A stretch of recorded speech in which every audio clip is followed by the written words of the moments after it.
Can you tell I'm in denial? You can't stay at the top forever.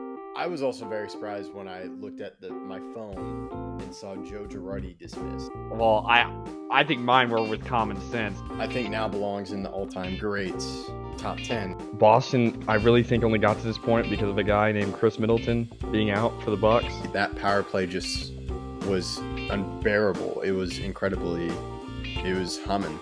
Man, am I happy. I knew that this was going to happen. I knew he was going to come back. When I think of New York Yankees now, is Judge. Probably people in the past when Jeter was coming up. I would be shocked. A little bit hurt. Hey, this is Greg Tepper of Dave Campbell's Texas Football, TexasFootball.com, and Valley Sports Southwest. You are listening to Outsiders Opinions with Kevin and Austin. What's up, y'all? Welcome to our NFL Opinions of the Week in Austin. What a weekend it was from football. I could feel like there are some all-time games. I would say the best game was the Bears-Rams. I want to say Broncos-Bills, but that always I'm not disagreeing, or I don't want to focus on officiating, but whenever it's called in, I'm like, okay, this doesn't feel as great as if there wasn't a flag called or thrown at the end. True. I think the first penalty was the bad one. The second one was definitely a PI, though, on Tre'Davious White. Yeah, when he just tackles him. Yeah, that one was a PI. Do you think it was an interception? Okay, so yeah, thinking about that, I was like, that's an interception. Like, because to me it happened so fast to where, like, if you slow it down, yes, he did have possession. I just didn't think he had it for enough time. So I'm like, the defender ripped it from him, which I thought was a fantastic defensive play. Yeah, I think that's a pick. Yeah, like that. I think that's a pick. A lot of people have disagreed with it, but you have to survive the ground. If he had just dropped the ball at that instant, just ripped it out, would it be a catch? No. He didn't make a football move. His knee is down, but why does that matter? I don't know why that matters to a lot of people that his knee was down. Doesn't matter to me. That's an interception. And the play that lost this game, Kevin, did you watch it? Yeah, I watched that. I watched most of the games. I caught the end of Texans Patriots. I skipped the second half of the Niners. But yeah, no, I watched that game. But I remember in the first half, I was like, the play that lost the game was Josh Allen with the play before half. The fumble before halftime that costed them 3 points when he should have just gone down. I don't know why he just don't go down. He couldn't get out of bounds. Just go down. You're not going to about to rip a 60, 70-yard run. So just go down.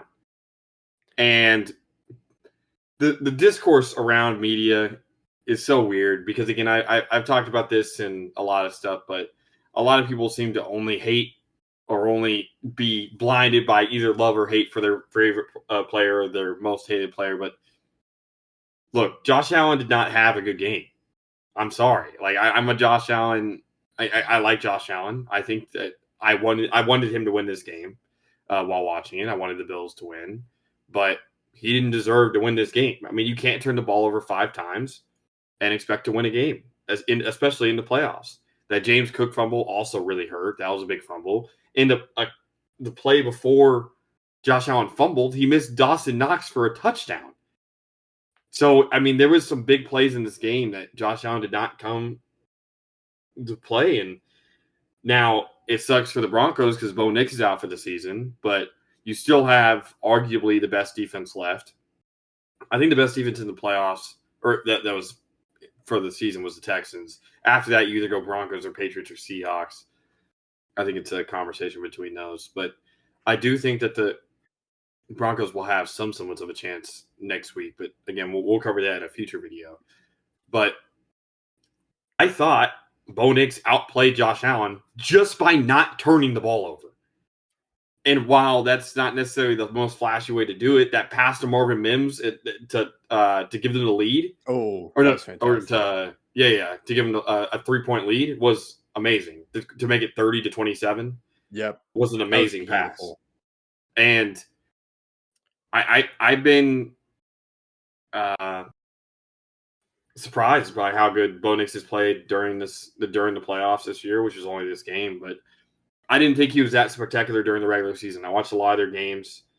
I thought that he'd missed a lot of big throws during the season. They weren't punished, but in this game, he came to play. And like Sean Payton said, he's the only QB to lead his team to a conference championship in their second season.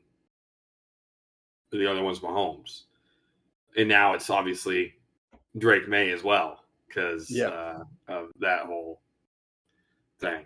But I do find it pretty remarkable how this game turned out. And the team that won deserved to win. Whether or not I wanted them to win or not, it's a different story. Yeah, I wanted the Bills to win too because Josh Allen, to me, played fantastic in that Jaguars game. And he had moments of greatness and it's like wonderful plays, but he did have plays that he missed.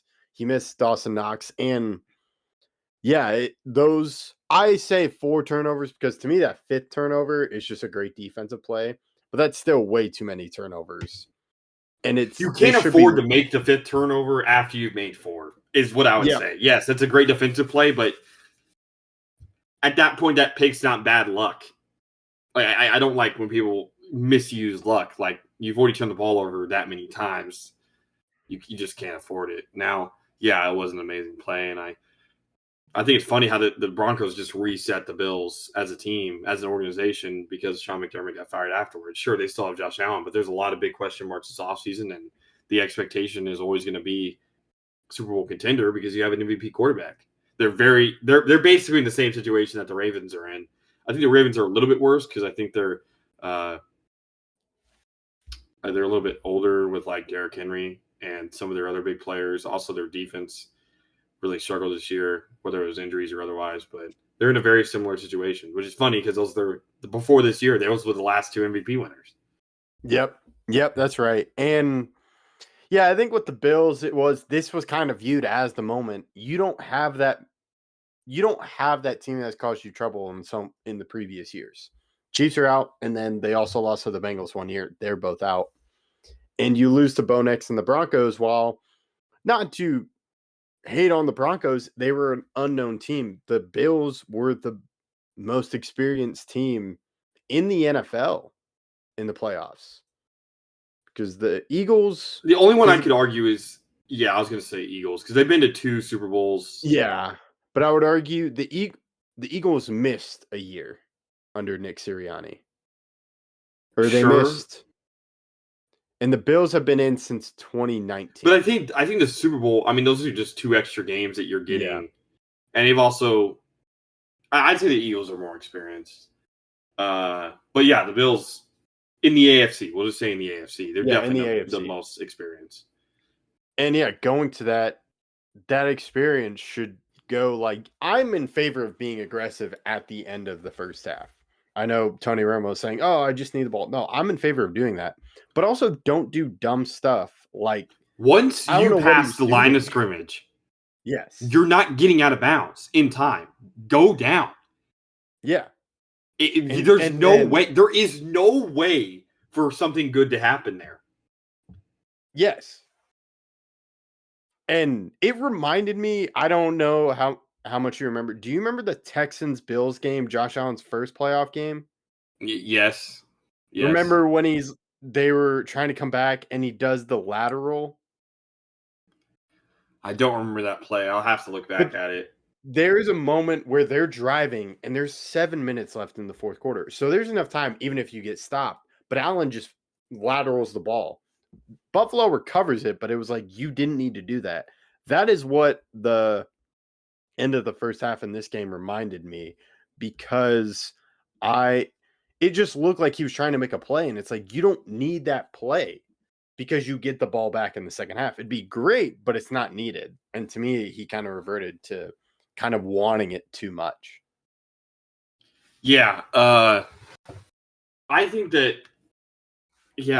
people, and especially NFL and professional players in any sport, are remembered by moments. And there's like 3 moments that make me think of Josh Allen, and now one of them is that fumble. I can't think of all the good stuff he did in that game. All I can think about is it almost looking like he threw the ball backwards 10 yards because he fumbled it. It wasn't even a lateral. The ball just got punched out that way. But that's a play I remember. I still remember him sitting on the bench at Arrowhead after the Chiefs scored the touchdown. And then I still remember them losing to the Bengals when I thought they should have won that game. Yep. So all the memories I have of Josh Allen in the playoffs are ones of losing effort. Sure, he's had some good playoff games. Sure, he's had some games he's lost that he's probably played better than the other QB, but this wasn't one of them, in my opinion. And it sucks to say it, but he deserved to lose. Yeah. And yeah, the Bills deserve to lose with that amount of turnovers. So I think now we can go to another turnover and thinking of a guy. Caleb Williams tied the game with a fantastic throw, but then probably the game. One of the craziest throws I've ever seen. I'm going to be honest. I thought that was one of those, like, I don't think it was like an arm punt throw because obviously it's 4th down and trying to score a touchdown, but that's what it looked like. I'm like, this is going to be the easiest interception of somebody's career. And it turned into a touchdown somehow. I thought it was going to be out of bounds. I'm like, gee, it's going to go out of bounds. At least throw it in the field. And then I was like, wait, how was that? Because the way it looked, it was like kind of when you just throw it out of bounds, just put all your might into it. But it was a perfect throw. It was also even crazier before because it looked like he was going to get sacked because he kept going backwards and backwards. Like, that's not going to help. And then he ties it with an unbelievable throw. Great catch. So there could be moments where you're like, oh my gosh, it's in my hands. But then you have the interception at the end of that drive on overtime. Yeah, and I don't know why he forced it. You only have to score a field goal there if you're the Bears. The Rams had already had the ball.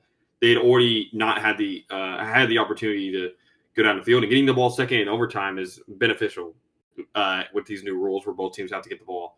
So I don't know why he forced it, and but I don't see it as like the Josh Allen thing again. I think more about the pass than I do about the last pick. Now that may be just a testament to how crazy that touchdown was, but I still think that Caleb's career is young. This run will be remembered fondly, but the expectations for next year are extremely high. Yeah, and talking about that, I think it will be remembered fondly, but there is room for improvement because he can make those make those throws, but then he misses Luther Burden on an out. It's just too high. He makes that mistake. It's the duality of Caleb Williams. Yeah. So I think it's kind of the goal is to limit that of like, okay, here are your high moments. How can you bring your floor closer to that moment? Yeah. I thought the Rams play calling was so weird in the fourth quarter, especially. The last pass that Matthew Stafford threw, Kevin, was like at the 8-something mark in the fourth quarter. He ran the ball every play.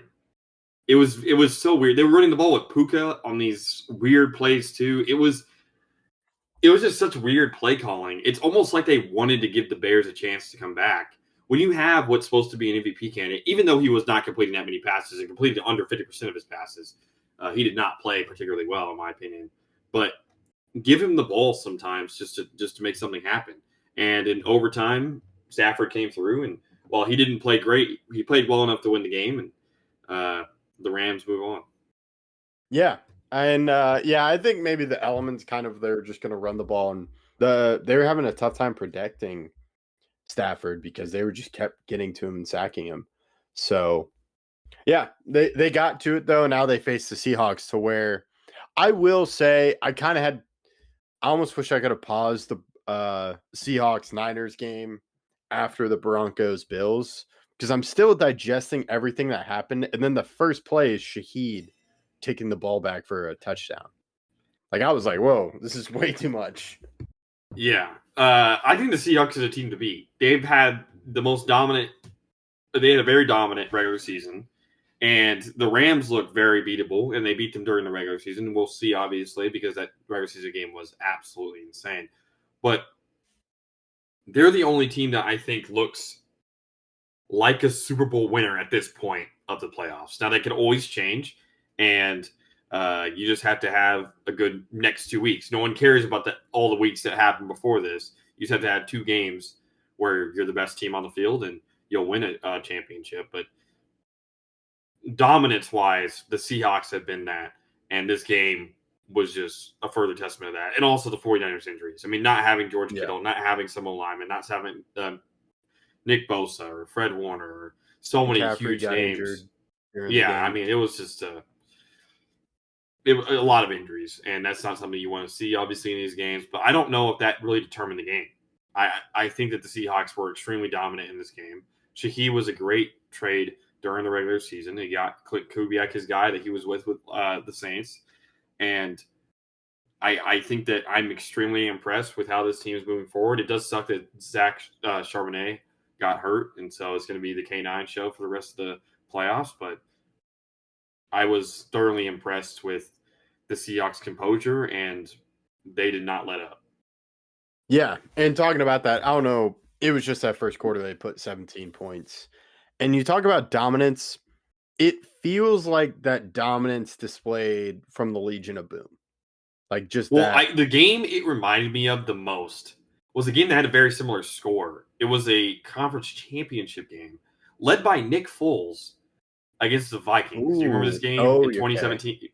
Yep. Yeah, it was about, I think it was like 41-6 or something like. It was some demolishing score, but I was like, I thought that the Patriots were going to win the Super Bowl that year because of how weak the AFC was. Or no, I mean not the weak AFC, the NFC was. And then he beat the Jaguars. But then I saw the Eagles do what the Eagles did to the Vikings. I was like, okay, maybe they have a chance because they just demolished the Vikings, who were a very good team and just beat the Saints the week before on a Minneapolis Miracle, but still a good team all season. But that's the type of game that I see. I'm like, okay, you can win a Super Bowl. And I didn't really believe that in the Eagles that year before that. And I still was having question marks about the Seahawks this year because of Sam Darnold. Second-year head coach, first-year OC with this team.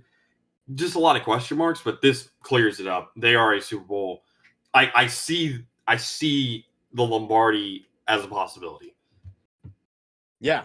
Yeah, and I think Darnold did a great job of playing well, even with the oblique status, and like, is he going to play?